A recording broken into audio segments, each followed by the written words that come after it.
வாசிப்போம். இந்த சங்கீதத்திற்கு வாசகக்கூடிய வார்த்தை பார்ப்போம். கர்த்தருடைய பரிசுத்த நாமத்திற்கு மகிமை உண்டாவதாக.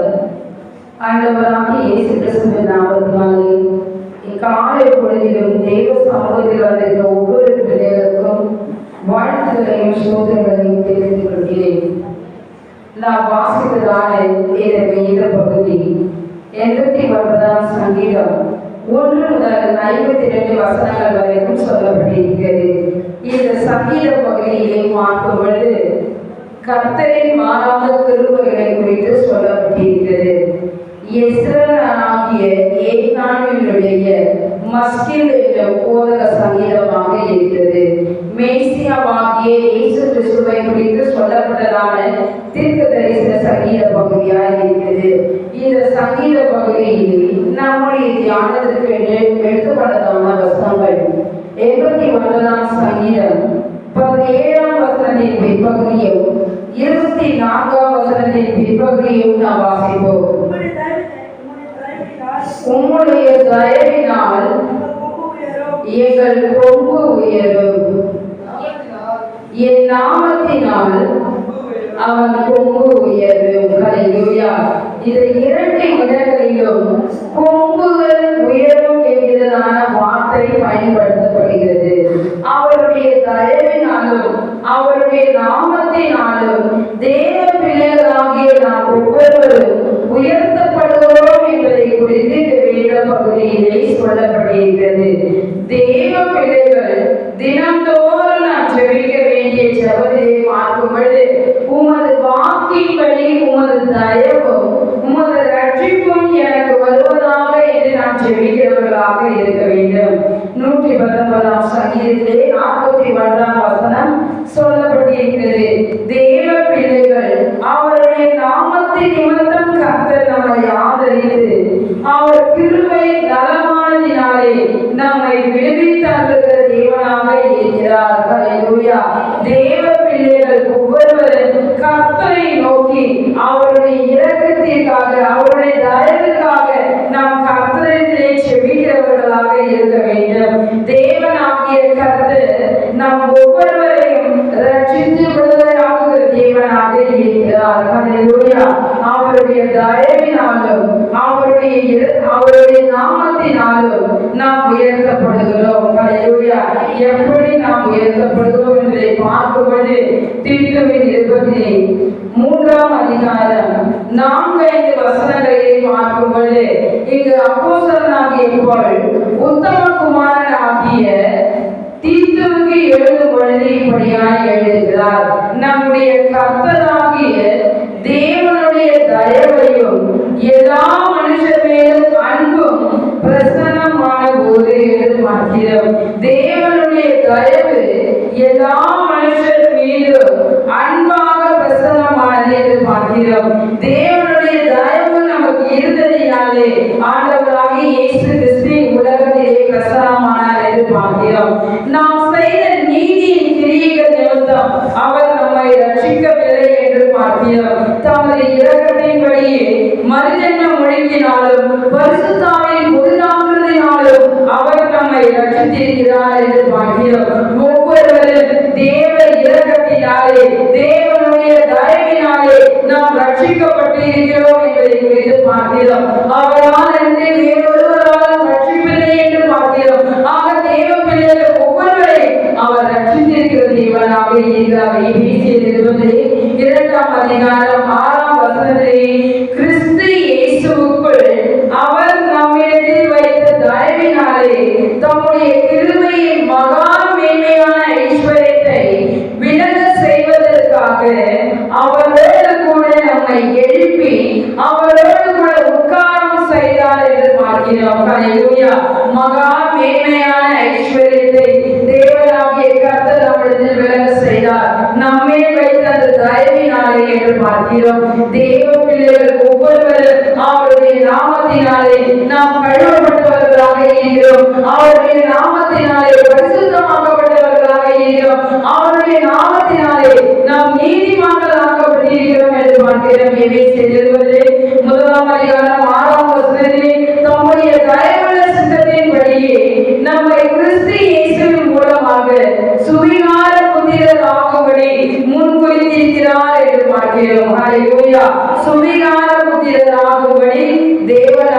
கர்த்தர் நம்மை முன்குறித்திருக்கிறார் என்று பார்க்கிறோம். ஹல்லேலூயா.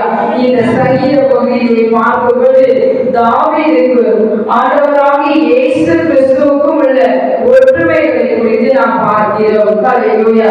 இந்த வேத பகுதியை பார்க்கும்போது 113ஆம் சங்கீதம் 7ஆம் வசனத்திலே சிறியவனை புழுதியிலிருந்து தூக்கி விடுகிறார், எளியவனை குப்பையிலிருந்து உயர்த்துகிறார் என்று பார்க்கிறோம்.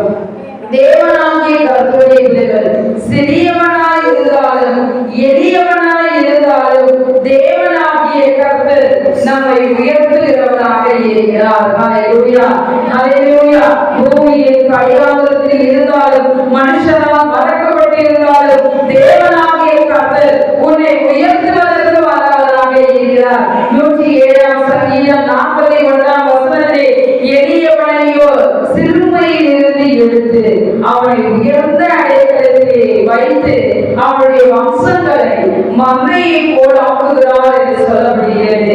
தேவனாகிய கர்த்தர் உன்னை சிறுமையில் இருந்து அவர் தூக்கி எடுத்து உன்னை உயர்ந்த அடைக்கலத்திலே நிலைநிறுத்துகிற தேவனாக இருக்கிறார். ஹல்லேலூயா, ஹல்லேலூயா.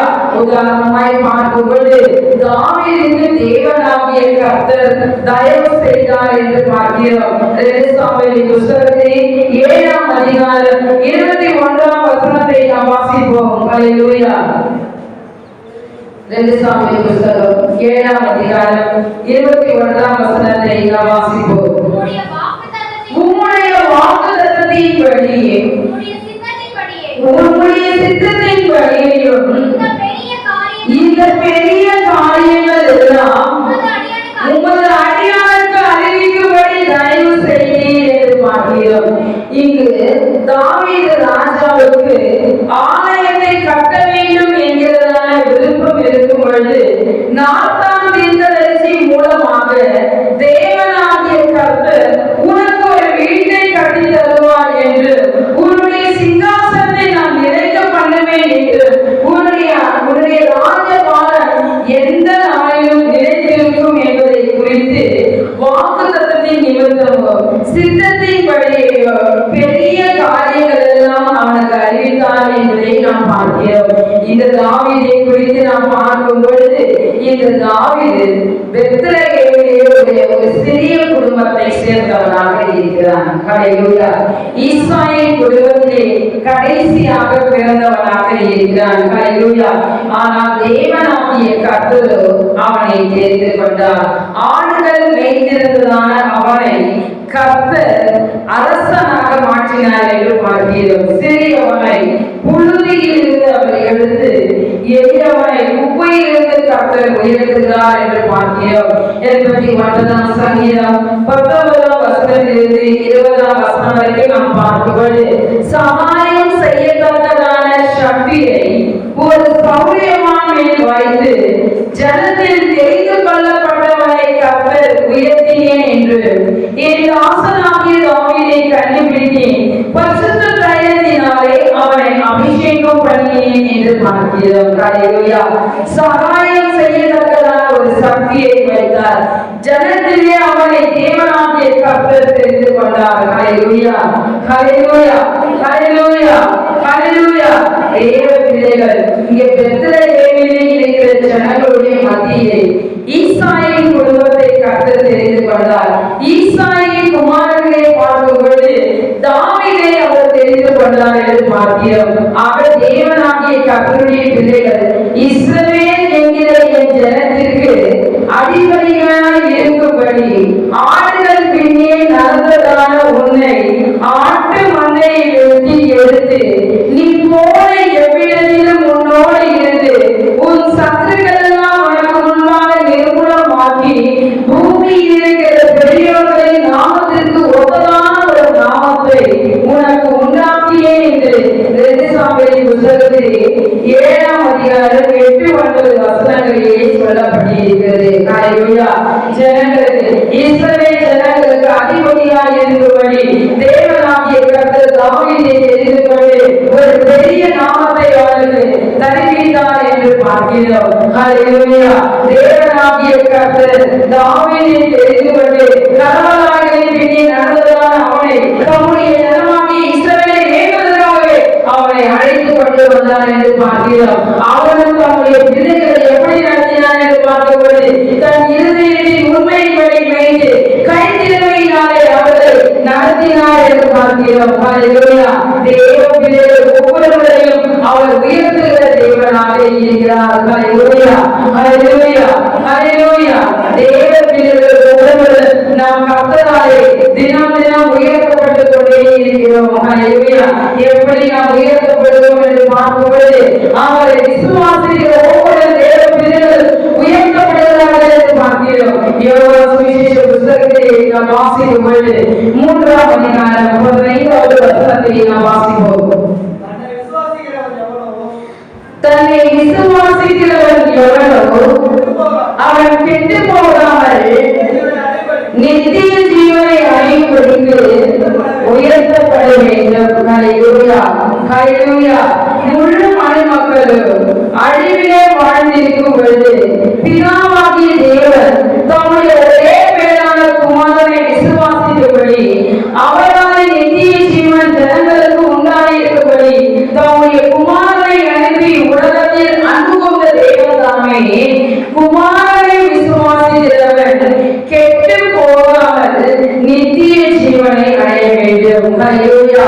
தேவ பிள்ளைகள் நாம் எப்பொழுது உயர்த்தப்படுகிறோம் என்றால் அவரை விசுவாசிக்கிற ஒவ்வொரு தேவ பிள்ளைகளும் உயர்த்தப்படுகிறார்கள் என்று பார்க்கிறோம். உலகத்தை ஆக்கிரமிக்குள்ளாக தீர்க்கும்படி இயேசு கிறிஸ்துவை உலகத்தில் வராமல் உலகத்தை ரட்சிப்பதற்காகவே அவர் வந்தார் என்று பார்க்கிறோம்.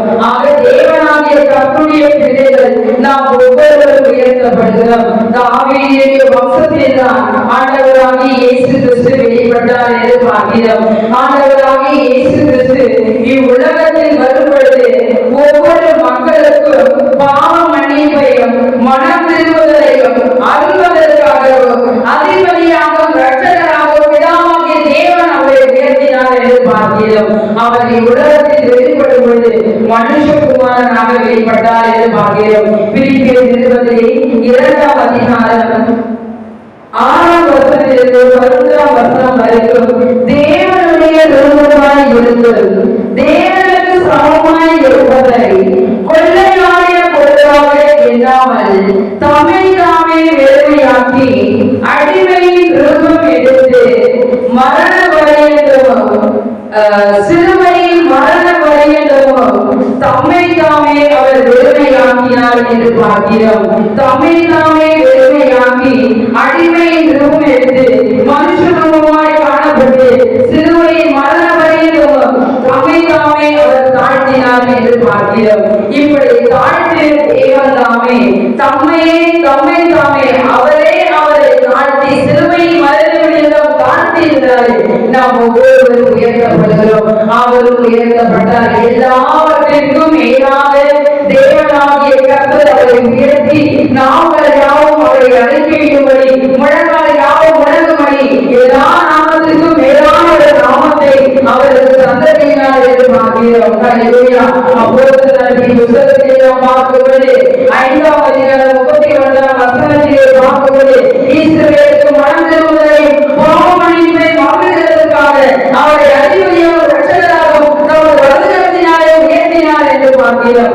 ஆக தேவ பிள்ளைகள் நாம் ஒவ்வொருவரும் அவரை விசுவாசிக்கிறதின் மூலமாக நாம் உயர்த்தப்படுகிறோம். இரண்டாவதாக நீதிமொழிகளின் புத்தகம் 29ஆம் அதிகாரம் 25வது வசனத்திலே கர்த்தரை நம்புகிறவர்கள் உயர்ந்த அடைக்கலத்திலே வைக்கப்படுவார் என்று பார்க்கிறோம். கர்த்தரை நம்புகிற ஒவ்வொரு தேவ பிள்ளைகளும் உயர்த்துவதற்கு வல்லவராக இருக்கிறார். ஹல்லேலூயா.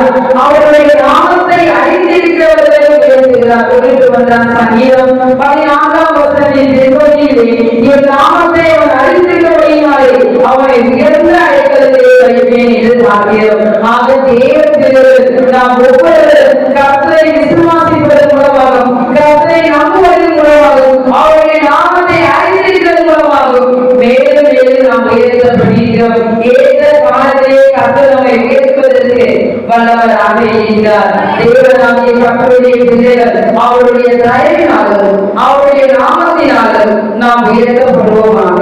கர்த்தருடைய சங்கீதத்தை கொடுத்து நாம் கரங்களை தட்டி தேவனாக மகிழ்வோம். Hallelujah. சகாபத்துகளை